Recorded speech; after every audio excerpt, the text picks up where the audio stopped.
Assalamualaikum warahmatullahi wabarakatuh. Perkenalkan, nama saya Safira Nandita Putri dari kelas manajemen 22A dengan NPM 224111030. Di sini saya akan membacakan pelajaran tentang metodologi penelitian dengan materi model empiris.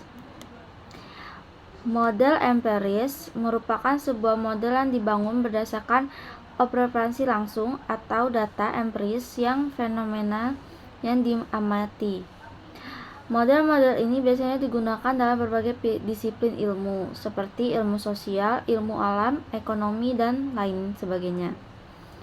Contoh aplikasi model empiris dalam berbagai bidang. Yang pertama, pemilihan variabel. Langkah pertama dalam membangun model empiris adalah memilih variabel yang relevan untuk dimasukkan ke dalam model. Yang kedua, pengumpulan data. Setelah variabel telah dipilih, langkah-langkah berikutnya adalah mengumpulkan data dengan relevan untuk variabel tersebut.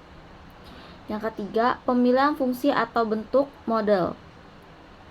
Setelah data terkumpul, penelitian harus memilih fungsi matematika atau model yang paling sesuai dengan data yang diamati. Yang keempat, estimasi parameter. Langkah selanjutnya adalah mengidentifikasi parameter dalam model. Yang kelima, validasi model. Setelah model telah diperkirakan, penting untuk memvalidasi model tersebut untuk memastikan keakuratannya dalam memprediksi atau memperjelas fenomena yang diamati. Langkah-langkah ini membentuk dasar dalam pembangunan model empiris yang akurat dan dapat diadakan. Pentingnya untuk memperhatikan setiap langkah-langkah dengan cermat untuk memastikan bahwa model yang dihasilkan sesuai dengan fenomena yang diamati dan memiliki kemampuan yang prediksi baik. Kelebihan model empiris. Yang pertama, pendekatan yang berbasis bukti. Model empiris didasarkan pada data empiris atau pengamatan yang sebenarnya, sehingga kemungkinan penelitian untuk membuat generasi yang lebih baik kuat tentang fenomena yang diamati. Yang kedua, prediksi yang akurat. Dengan menggunakan data empiris yang relevan, model empiris dapat memberikan prediksi yang lebih akurat tentang perilaku masa depan atau hubungan antara variabel-variabel yang diamati. Yang ketiga, pengguna dalam berbagai disiplin ilmu. Model empiris dapat diterapkan dalam berbagai disiplin ilmu, termasuk ilmu alam, ilmu sosial, teknik kedokteran, dan lain-lainnya, sehingga kemungkinan untuk memahami fenomena yang kompleks di berbagai bidang. Kemampuan untuk mengidentifikasi pola dasar hukum. Dengan menggunakan teknik statistika dan matematika, model empiris dapat membantu dalam mengidentifikasikan pola atau hubungan yang mungkin tersebut dalam data yang diamati. Keterbatasan model empiris. Yang pertama, asumsi yang diperlukan. Model empiris seringkali memerlukan asumsi tertentu tentang struktur data atau hubungan antara variabel yang diamati. Kedua, kerentangan terhadap data yang tidak lengkap atau tidak tepat. Model empiris rentan terhadap kesalahan atau ketidakpastian dalam data yang digunakan untuk membangunnya.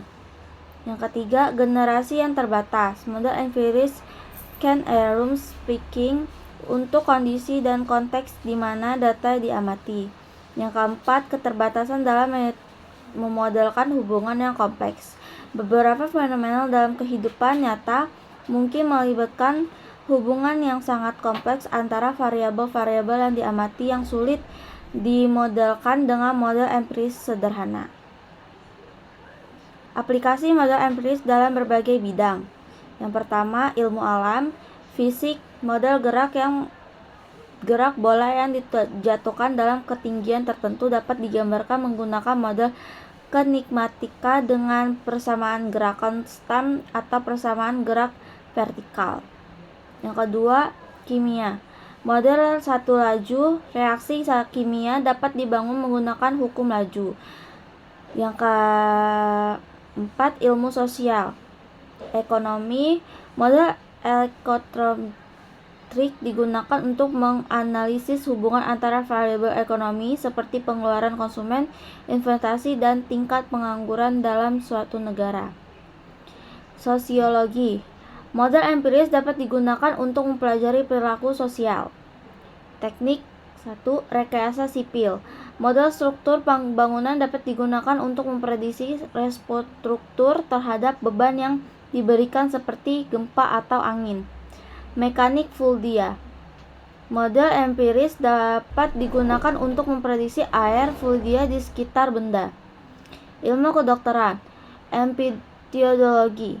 Model matematika digunakan dalam epidemiologi untuk memodelkan penyebaran penyakit dalam populasi. Dan yang terakhir, farmakologi.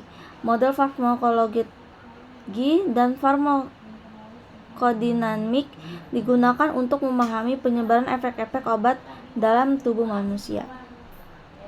Sekian materi yang bisa saya sampaikan. Wassalamualaikum warahmatullahi wabarakatuh.